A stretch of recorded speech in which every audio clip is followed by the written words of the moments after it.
हमारे हृदय में भगवान के प्रति भक्ति का प्रवाह किस प्रकार से प्रबल होवे, भक्ति की धारा, प्रीति की धारा, भगवान के प्रति शरणागति,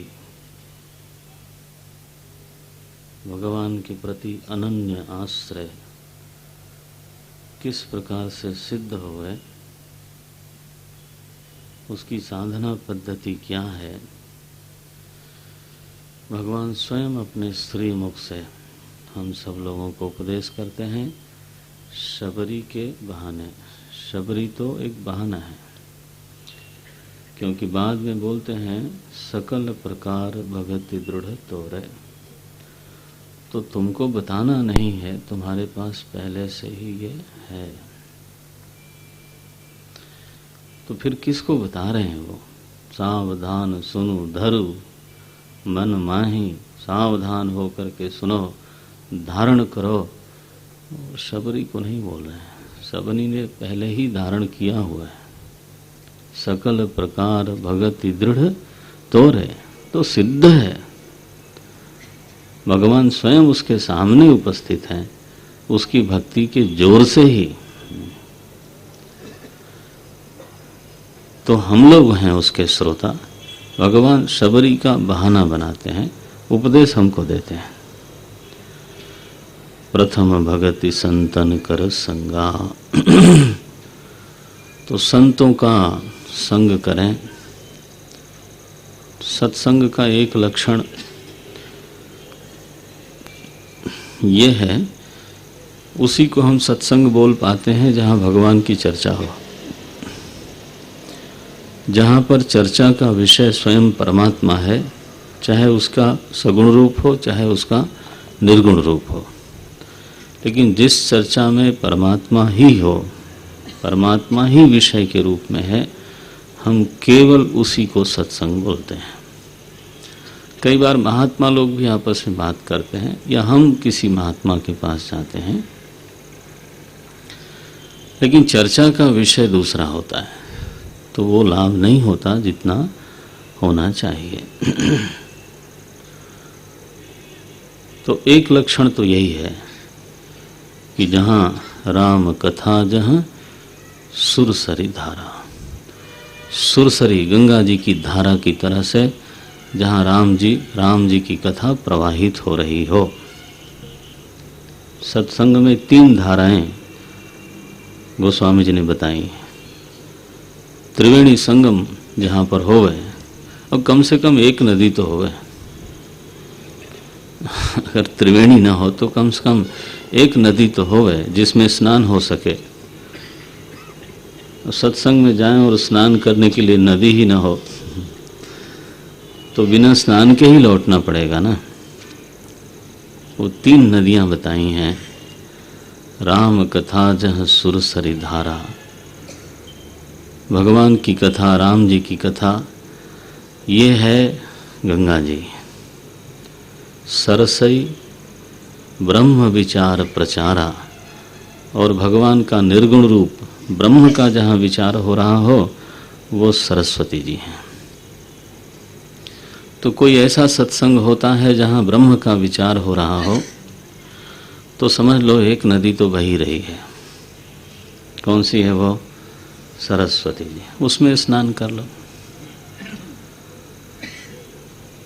विधि निषेध में कलिमल हरनी, कर्म कथा रविनंदनी बरनी। तीसरी नदी है यमुना जी। वो कौन है? कर्म कथा। वो राम कथा नहीं है ना, वो ब्रह्म कथा भी नहीं है। क्या है? कर्म कथा। कर्म कथा रविनंदिनी, सूर्यपुत्री यमुना जी। रविनंदिनी कर्म कथा। कैसी हैं वो? लहरें उनकी कैसी हैं? विधि निषेधमय। ऐसा करना चाहिए, ऐसा नहीं करना चाहिए। माने जहाँ धर्म की मीमांसा हो रही है, कर्म माने धर्म ही होता है। आप समझते हैं मनुष्य के जीवन में यह जो कर्म नाम की चीज है ये अनिवार्य रूप से लगी हुई है। कर्म तो करना ही है, इसमें कोई स्वतंत्रता नहीं दिखाई देती, लेकिन क्या करना है और कैसे करना है और किस उद्देश्य से करना है, इसमें हमारी स्वतंत्रता है। क्या करना है, कैसे करना है और कस्मई किस उद्देश्य से करना है, निश्चित रूप से यहाँ पर मानव स्वतंत्र है। लेकिन वो ये नहीं कह सकता कि मैं नहीं करूँगा या करूँगा। नहीं कश्चित क्षणमपि जातु तिष्ठति अकर्मकृत। अकर्म की तो स्थिति नहीं है। भगवान कहते हैं शरीर यात्रा पिचते न प्रसिद्धेत अकर्मणा। जो कर्म को छोड़ता है, बोले जीव यात्रा भूल जाओ, देह यात्रा ठीक से सिद्ध नहीं होती। बहुत सावधानी का शब्द है वो। शरीर यात्रा पिचते, अपि वास्तव में तो हम जीव हैं, तो जीव यात्रा, जीवन यात्रा वो हमें सिद्ध करना है। भगवान कहते हैं वो तो छोड़ो, उसकी बात छोड़ो। शरीर यात्रा पिचते, शरीर यात्रा का क्षेत्र क्या है? जन्म से लेकर के मरण तक। ऐसा उसके स्टेशंस हैं 6। अस्ति, जायते, वर्धते, विपरिणीमते, अपक्षीयते, विनश्यति। यही है स्टेशन है, और इन्हीं स्टेशन से सबको गुजरना पड़ता है। अमीर भी और गरीब भी, शिक्षित भी अशिक्षित भी, पूर्व का भी और प्राच्य का भी। इसमें कोई स्वतंत्रता ही नहीं है। हम अमीर हैं इसलिए जवान बने रहेंगे, वो नहीं हो सकता। और हम गरीब हैं इसलिए जवान नहीं होंगे ऐसा भी नहीं हो सकता। तो देह की तो एक निश्चित यात्रा है, उसमें फेरबदल कोई कर नहीं सकता। लेकिन यस, सुखपूर्वक किसी की यात्रा होती है और किसी की कष्टपूर्वक होती है। जिसकी सुखपूर्वक होती है उसको प्रसिद्ध, प्रसिद्ध माने फेमस नहीं, प्रसिद्ध माने प्रकर्षेण सिद्ध। तो देह की यात्रा किसी किसी की प्रसिद्ध होती है और किसी किसी की नहीं, न प्रसिद्धियत। मैं इसको इससे बोलता हूँ, कोई कोई जनरल कंपार्टमेंट में, अनरिजर्व्ड कंपार्टमेंट में बैठता है, और कोई कोई ऐसी फर्स्ट क्लास में बैठता है। और ट्रेन तो एक ही है और स्टेशंस भी सबके सामने वही आएंगे। कौन कौन से? शैशव, ये पहला, किशोर अवस्था, तरुण अवस्था, प्रौढ़ अवस्था, ये स्टेशंस हैं। वृद्धावस्था, ये तो आएंगे, सबके सामने यही स्टेशन आते हैं। तो यात्रा तो ठीक है देह की यात्रा सबकी एक जैसी है, लेकिन वो एसी फर्स्ट क्लास वाला चक्कर आ लेना पॉश कॉलोनी में ठीक से, है ना। और एक व्यक्ति है तो अनरिजर्व्ड, अनऑथराइज्ड, क्या बोलते हो, झोपड़पट्टी, झोपड़पट्टी, वो अनरिजर्व्ड कंपार्टमेंट है। देखो, शरीर यात्रा पिचते न प्रसिद्धेत अकर्मणः। गीता में अकर्म की स्थिति तो मानी नहीं गई। कर्म तो करना है, लेकिन कौन सा, कैसे, किसके लिए। जब यह कथा होती है, कर्म कथा, इसको बोलते हैं धर्म कथा। 6 तरह के कर्म माने गए हैं हमारे शास्त्रों में। नित्य कर्म, नैमित्तिक कर्म, सकाम कर्म, प्रायश्चित कर्म, उपासना कर्म, निषिद्ध कर्म। बस इससे ज्यादा कोई कर ही नहीं सकता, ऐसा बिल्कुल गिना हुआ है। 6 कर्म, 6 कर्म हैं ये। क्यों सा? नित्य कर्म, नैमित्तिक कर्म, सकाम कर्म, प्रायश्चित कर्म, उपासना कर्म और निषिद्ध कर्म। नारायण। इसमें से कहा गया कि 2 कर्म हो सके तो मत करना, एक तो निषिद्ध कर्म और दूसरा सकाम कर्म। क्या बोलो? क्या करो? नित्य, नैमित्तिक, प्रायश्चित, उपासना, ये 4 कर्म करो और 2 को छोड़ दो। मैं वो कथा कहूंगा नहीं, पूरी कर्म कथा, संकेत कर देता हूं।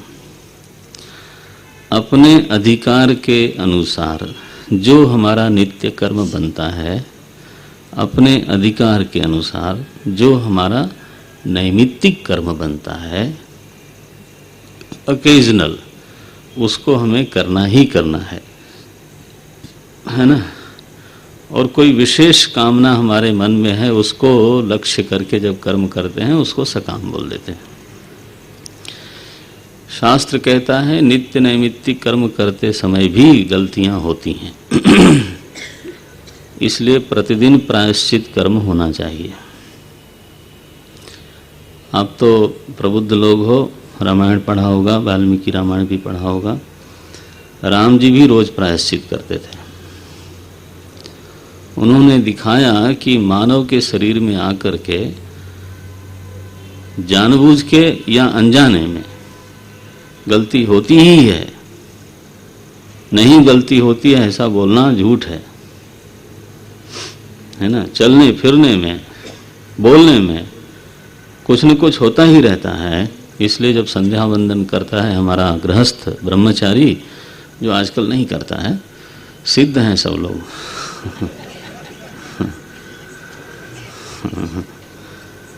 ब्रह्मचारी, गृहस्थ और वानप्रस्थी, ये तीनों के लिए संध्या विहित है। वो संध्या में प्रायश्चित भी आता है।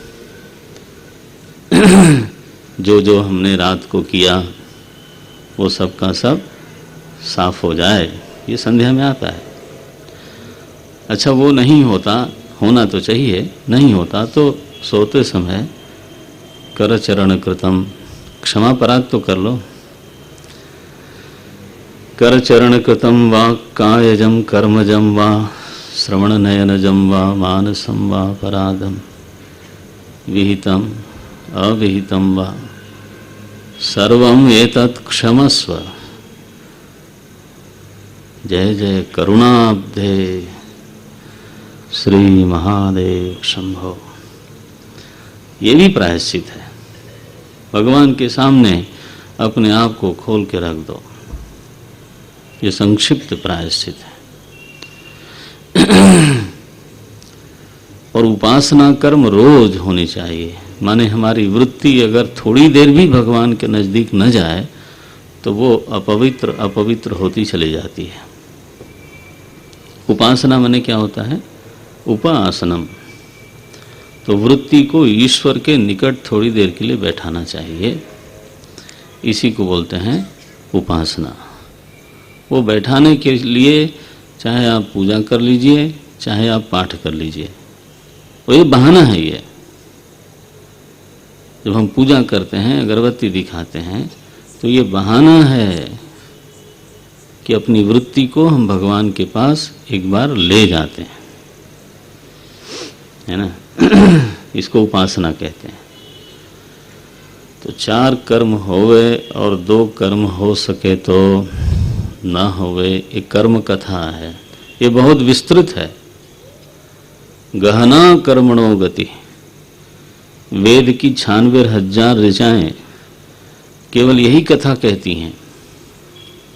जैमिनी सूत्र, जो कुछ विद्वान लोग भी बैठते हैं ना इसमें, क्योंकि 11:30 बजे मेरे को ठोंकते हैं लोग। तो इसलिए बोलना पड़ता है। जैमिनी सूत्र पूरा का पूरा कर्म कथा ही कहता है, और जैमिनी सूत्र के ऊपर सायण भाष्य पूरा कर्म कथा ही कहता है। जैमिनी महाराज ने तो वेद को कह दिया ये केवल कर्म कथा के लिए है। अनर्थक्यम तद अतदर्थानाम, ये सूत्र है जैमिनी का। अनर्थक्यम तद अतदर्थानाम आमनायस्य क्रियार्थत्वात्, ये सूत्र है, ब्रह्म सूत्र नहीं, जैमिनी सूत्र। वेद क्या है? बोले केवल क्रिया के लिए है, और जो ऋचा कर्म नहीं बताती है वो निरर्थक है। इतनी हिम्मत थी उनकी कहने की। आमनायस्य क्रियार्थत्वात्, आमनाय माने वेद, केवल क्रिया के लिए है, और जिस ऋचा में कर्म का कोई संदेश नहीं है वो निरर्थक है। अनर्थक्यम तत् अतदर्थानाम, इस पर तो बहुत मीमांसा हुई है। तो कर्म कथा, इसको ही सत्संग बोलते हैं भाई। जहाँ गंगा जी बहती हो या जमुना जी बहती हो या सरस्वती जी बहती हो, कोई तो नदी होवे, वो तीर्थ कैसा? बोले तीनों नहीं बहती। तो मानसिक स्नान करके आना पड़ेगा। ना ना ना। और जिस सत्संग में तीनों बहती हो, वो तो हमारा इलाहाबाद हो गया। वो तो श्री श्री प्रयागराज है ना, त्रिवेणी संगम। जिमि जड़ जंगम तीर्थ राजू मुद मंगलमय संत समाजू। हाँ, जिमि जड़ जंगम तीर्थ, वो तो तीर्थराज प्रयागराज है। ये पहली भक्ति का पहला चरण है, जहां जीवन में आलोक आता है, जीवन में प्रकाश आता है। दूसरी रतिमम कथा प्रसंगा, कल देख चुके इसको। गुरुपद पंकज सेवा, तीसरी भगति अमान। और अब जिज्ञासा प्रबल हुई, चित्त शुद्ध हुआ, परमात्मा को समझने की, तत्व को जानने की जिज्ञासा जब प्रबल होती है, तो यह प्रबल जिज्ञासा हमको गुरु के पास ले जाती है, छोड़ती नहीं। इसलिए वेदांत में विवेक और चित्त शुद्धि दोनों के बीच में एक पुल है, उसका नाम है गुरूपसक्ति। गुरु के पास जाना, पहले आप क्या बने? अधिकारी, साधन चतुष्ट है। इसके बाद फिर गुरूपसक्ति, गुरूपसक्ति के बाद श्रवण मनन निधिध्यासन। तो अधिकारी और श्रवण मनन निधिध्यासन के मध्य में एक और घटना घटती है, तद विज्ञानार्थम सगुरुमेवाभिगच्छेत। ये गुरुपद पंकज सेवा, तीसरी भगति अमान। चौथी भगति मम गुणगण करई कपट तजी। ये छोड़ा था मैंने है ना। तो चौथी भक्ति क्या है? जब हमने सत्संग किया जम के, भगवान की कथा में रस आने लगा अच्छी तरह से, फिर विधिवत अंतेवासी होकर के गुरु के चरणों में बैठ करके हमने विधिवत ज्ञान प्राप्त किया, बढ़िया हो गया। अब क्या तूष्णी भाव? बोले नहीं नहीं, अब गान। लेकिन कैसा? करई कपट तजी गान। मेरा जो गुणगण है उसका गान करे, कपट छोड़ करके है। ये भगवान के गान में कपट क्या हो सकता है? हम ऐसा समझते हैं दो तरह का कपट होता है। कपट का वैसे अर्थ, ये कपाट है ना, कपाट माने दरवाजा, इसी को कपट बोलते हैं। जब हम किवाड़ बंद करके रखते हैं, माने भीतर कुछ चीज है, बाहर कुछ चीज है, भीतर वाला देखने नहीं देते, है ना, भीतर वाला जो चीज है उसको देखने नहीं देते, दरवाजा बंद करते हैं, उसी को बोलते हैं कपट। माने मन में जब हम कुछ रखते हैं जो हमारे बोलने से अलग होता है तो उसको बोलते हैं कपट। तो मैंने कहा था 2 तरह का कपट संभव है, ऐसा मेरे को मालूम पड़ता है। एक तो ये है कि जब हम गुणगन गान करते हैं, प्रवचन करते हैं, तो उस प्रवचन का उद्देश्य क्या है? अच्छा, प्रवचन माने ऐसा जरूरी नहीं है कि यज्ञ आयोजित हो गए, ना ना ना ना ना ना ना, वो तो उसमें कई उद्देश्य हो जाएंगे। प्रवचन का मतलब है you have to share the thoughts. अगर कोई समान रुचि का व्यक्ति मिल जाए, सत्संगी मिल जाए, तो जो आपने समझा है उसको आप शेयर करो। अच्छा, कोई नहीं मिलता है तो लिखो, वो भी गान है। आप तो देखो तुलसीदास जी की चौपाई पढ़ो, क्या लिखते हैं? निज गिरा पावन करन कारण, राम जस तुलसी कहई। और कहई माने क्या? लिखा उन्होंने, और क्या?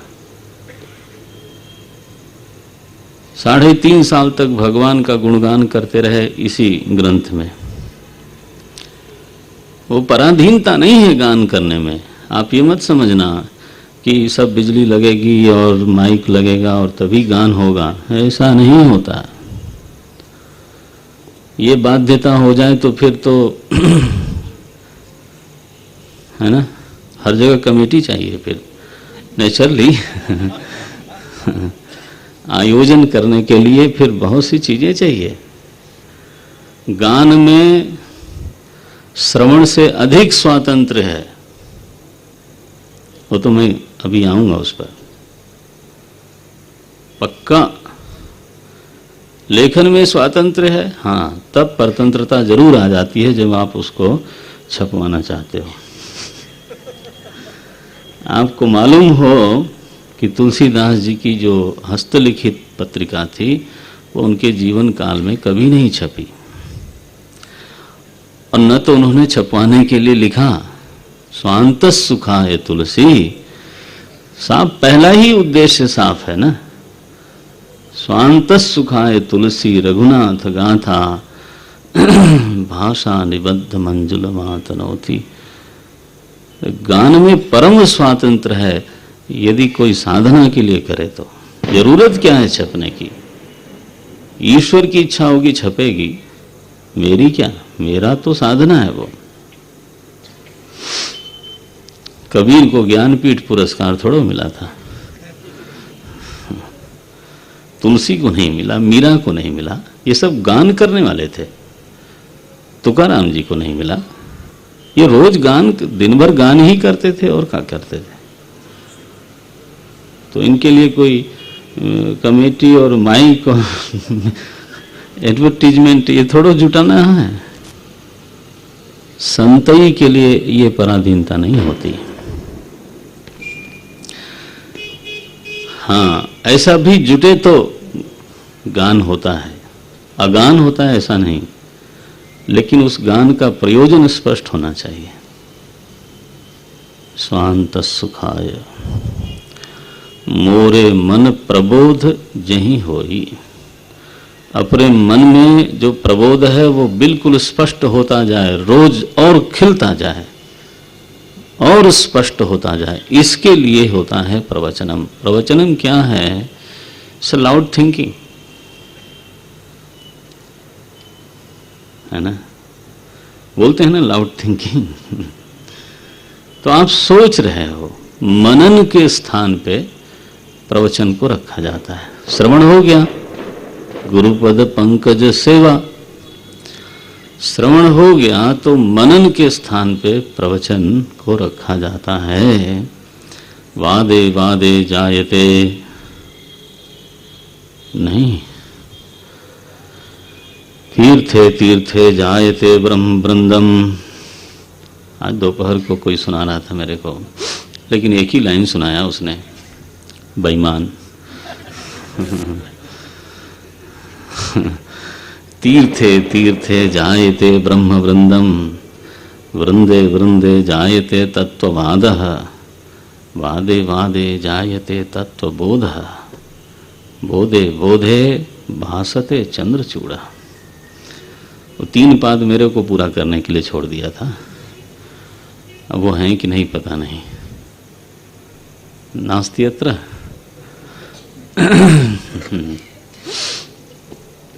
देखो, तो ये तो वादे वादे जायते तत्वबोध, उसके लिए प्रवचन होता है। प्रवचन का उद्देश्य दुनिया को बदल डालना है, तो फिर वो साधना कोटि में नहीं आता, वो थोड़ा सा प्रचार कोटि में हो गया। इसलिए क्योंकि वो बहिर्मुखता है, उसमें वो ही दिखा देता है कि सामने वाला बदला कि नहीं बदला, है ना। तो कहीं कहीं उसमें पराधीनता है, कहीं कहीं उसमें बहिर्मुखता है, और देखा तो यही गया है कि उसका असर सबसे कम पड़ता है। मैंने तुलसीदास जी ने कहा स्वांत सुख के लिए बोल रहा हूं, तो सबने उसको अपना लिया। और शायद आपको मालूम भी नहीं होगा, एक रामायण उसी समय और लिखी गई थी, हिंदी क्षेत्रों में नहीं मालूम होता, यहाँ तो शायद कम ही मालूम हो। केशवदास जी ने रामायण लिखी थी, रामचंद्रिका। कभी लाइब्रेरी मिले तो देख लीजिएगा। केशवदास जी बहुत बड़े कवि हुए, दरबार के कवि थे। तो जब तुलसीदास जी का रामायण प्रसिद्ध होने लगा तो उनको बड़ी ईर्ष्या हुई। बोले ये कहाँ से फकीर लंगोटी धारी, इसको क्या कविता आता है, मैं ऐसी कविता तो एक रात में बना दूं। तो उन्होंने एक कविता लिखी डाली, किताब लिख डाली महाराज, 2-4 दिनों में रामचंद्रिका बना दी। वो अलंकारों से और जितना भी काव्य कौशल है, काव्य के जितने लक्षण हैं, वो सब भरी पड़ी है, लेकिन किसी ने पूछा ही नहीं उसको। हैं, इसको बोलते हैं स्वांत सुखाय तुलसी रघुनाथ गाथा।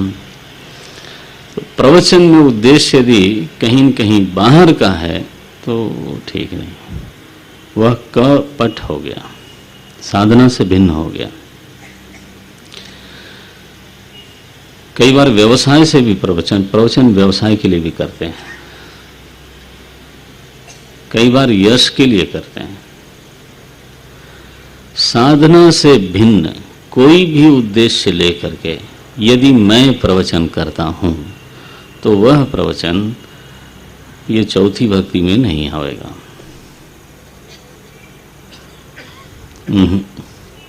तब वो प्रवचन घट जाएगा, उसका वैल्यू घटेगा। तो एक तो कपट ऐसा मालूम पड़ता है। दूसरा ये है, वो समाज में लोग हमको भी खूब बोलते हैं कि कथनी और करनी में भेद नहीं होना चाहिए। वो बोलते हैं आप प्रवचन करो और वैसा ही जियो तब तो करो। कथनी और करनी में भेद नहीं होना चाहिए। तो प्रवचन तो कैसा है, व्यवहार तो कैसा है, यह जब भेद दिखाई देता है तो वो तो गड़बड़ है, कपट हो गया ना। वो कहते हैं, पंडित जी ने कहा कि बैंगन जो है बहुत खराब चीज है। रात को घर में आए तो बैंगन की सब्जी नहीं थी, तो धर्म पत्नी से पूछा उन्होंने कि क्यों नहीं बनाई। तो बोले आपने कथा में कहा कि बहुत ही खराब चीज है। बोले वो लोगों के लिए कहा था ना, तुम्हारे लिए थोड़ा कहा था। इसको कपट बोलते हैं। देखो, मैं समझता हूं कि प्रवचन में वैसा ही व्यवहार करे, यह संभव सबके लिए नहीं होता। और ये भी ध्यान रखना चाहिए, आप इस पर सोचिएगा कि यह साधना साधक के लिए बताई जा रही है, सिद्ध के लिए नहीं बताई जा रही है। तो अगर तो सिद्ध कोई करे प्रवचन तो वो तो जो बोलेगा वैसा है, लेकिन अगर कोई साधक प्रवचन करता है तो वो जो बोलेगा वैसा ही है, तो वो साधक किस बात का, तो सिद्ध हो गया।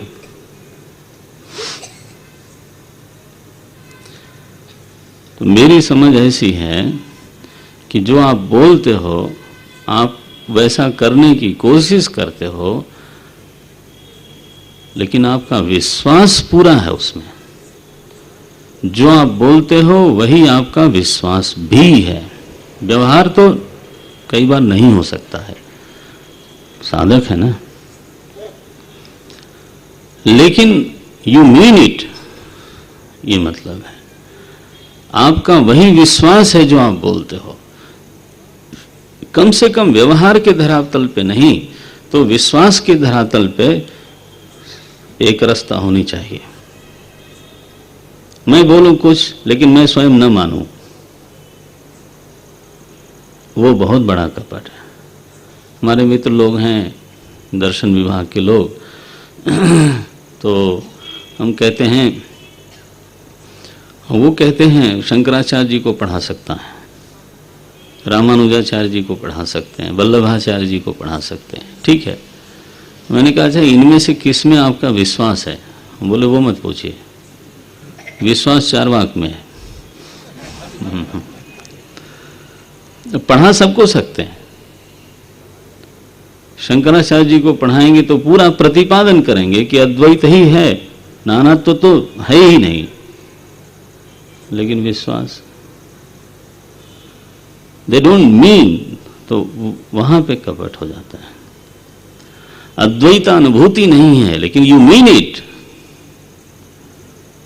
विशिष्ट अद्वैत का अनुभव नहीं है, okay, but you mean it, इसको बोलते हैं साधना। तो कपट में दो रूप हमने निवेदन किया। एक तो प्रवचन का उद्देश्य साधक है और प्रवचन साधना के लिए करता है। प्रवचन माने शेयरिंग, लाउड थिंकिंग, प्रवचन माने ये जो हो रहा है वो है, लेकिन यही नहीं है। हर साधक को प्रवचन करने को कहा है, चौथी भक्ति है ना।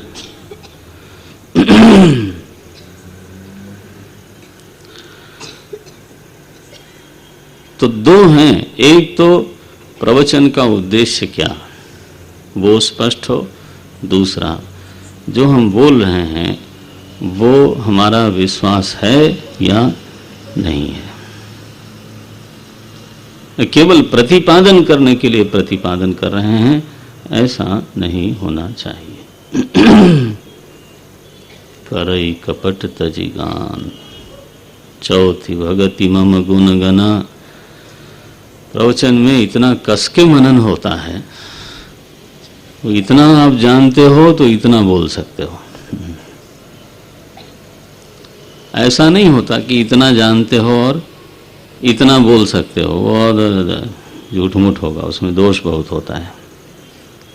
तो अध्ययन होता है, स्वाध्याय होता है, फिर उसके अनुसार मनन होता है, थॉट अरेंज करता है व्यक्ति, तब जाके उसको डिलीवर कर सकता है। तो मननात्मक स्थिति प्राप्त हो जाती है, इसलिए इसको साधना की संज्ञा दी। सत्संग हुआ, रति हुई, गुरुपसत्ति हुई, अब प्रवचन हुआ। अब पांचवें पर आइए, थोड़ा पाठ कर लें। मंत्र जाप मम दृढ़ विश्वासा, मंत्र जाप मम दृढ़ विश्वास, पंचम भजन सुवेद प्रकाशा, पंचम भजन सु छठ दम शील विरति बहु कर्मा,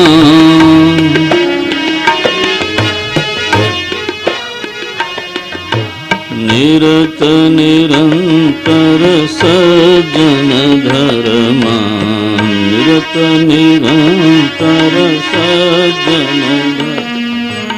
सातव सम मोहिमय जग देखा,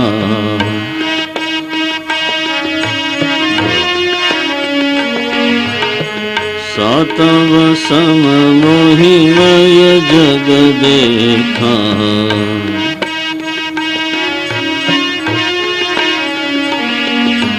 मोटे संत अधिक करि लेखा,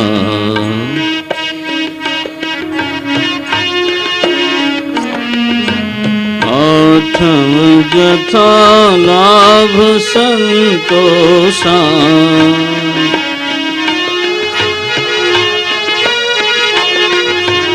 आठम जथा लाभ संतोषा।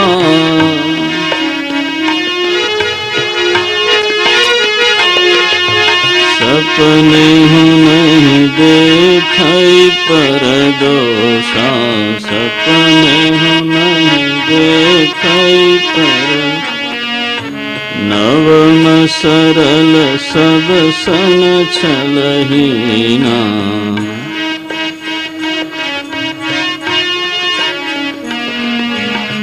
नवम सरल सब सन छलहीना।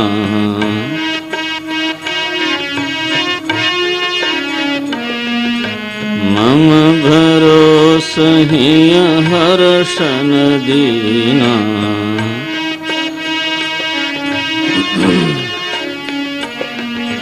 नवम हुए कऊ जिनके होई, नवम जिन,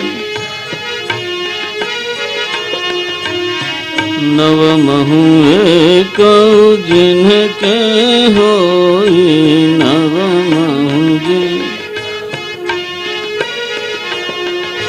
नारी पुरुष सचराचर कोई, नारी पुरुष सचराचर सोई अतिशय प्रिय भामिनी मोरे।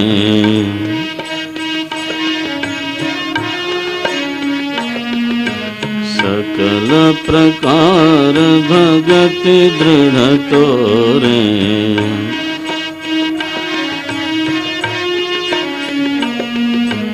जोगी बंद दुर्ल भगति जोई।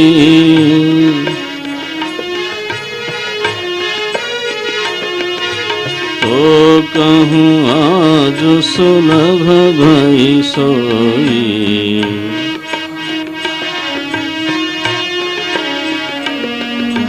मम दर्शन फल परम अनुपा।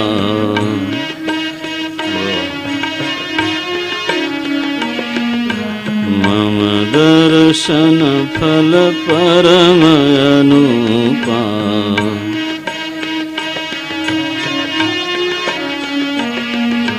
जीव पाव निज सहज स्वरूपा,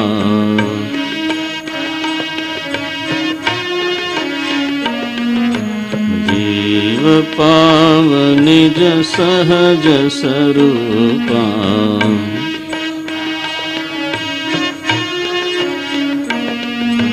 जनक सुता कई सुधि भामिनी, जनक सुता,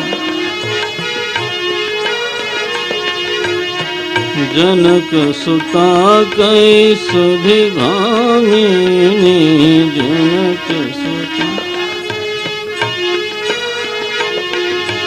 जानहि कहु करि बर गामिनी, जानहि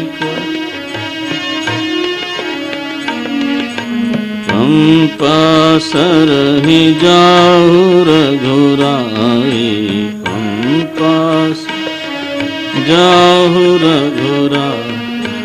तहाँ होई सुग्रीव मिताई,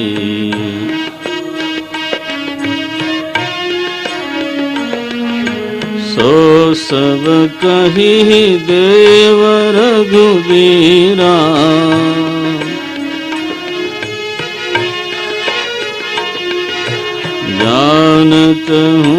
पूछहु मति धीरा, जानत पूछहु मति धीरा। बार बार प्रभु पद सिरुनाई,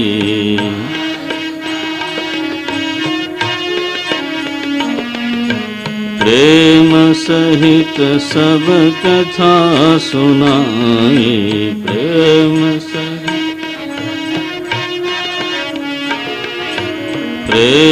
सहित सब कथा सुनाई। प्रेम सहित कही कथा सकल बिलोकी, हरि मुख हृदय पद पंकज धरे। कही कथा सकल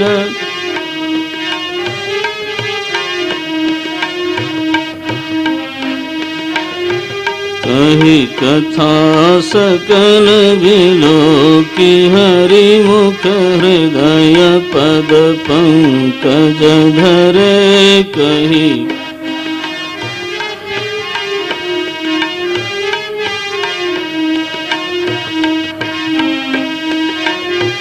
तज जोग पावक देह, हरि पद लीन भई जहाँ नहीं फिरे।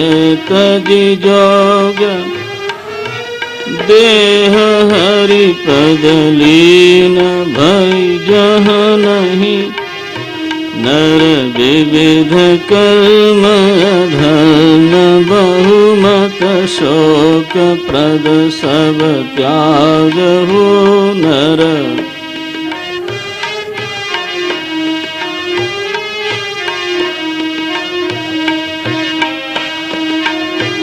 विश्वास करि कह दास, तुलसी राम पद अनुराग हो। विश्वास राम पद अनुराग हो। जातिहीन अघ जन्म मही, जातिहीन अघ जन्म मुक्त कीन्ही असी नारी। मुक्त कीन्ही महामंद मन सुख चहसी। महामंद ऐसे प्रभु विसारी। ऐसे प्रभु सियावर रामचंद्र की जय। पवन सुत हनुमान की जय। बोलो भाई सब संतन की जय।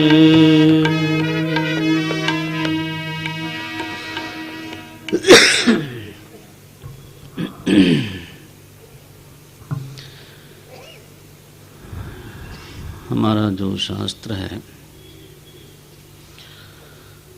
उसमें धर्म के कई लक्षण हैं। उसमें एक लक्षण ये है कि धर्म वैसा व्यवहार है जो आपको निवृत्ति दे। साधना वैसा व्यवहार है जो आपको निवृत्ति की ओर ले जाए। और अगर किसी व्यवहार से, किसी साधना से निवृत्ति असिद्ध होती है, निवृत्ति घटती है, तो उसको हम लोग साधना नहीं बोलते हैं और व्यवहार का दोष मानते हैं। कारण यह है कि जो चीज हमको चाहिए, जो हमारा इष्ट देव है, कौन है इष्ट देवता? आत्मा। हाँ, आत्मनस्तु कामाय सर्वम प्रियम भवति। वो जो आत्मा हमारा इष्ट देव है वो इधर है और उधर नहीं है। जी, तो ये लौटने का मार्ग है। ये जाने का मार्ग नहीं है। यहाँ वृत्ति बहिर्मुख नहीं होनी है, कैसा है, अंतर्मुख होनी है। तो वही व्यवहार शुद्ध माना जाता है, वही व्यवहार धार्मिक माना जाता है जिससे निवृत्ति सिद्ध होती हो।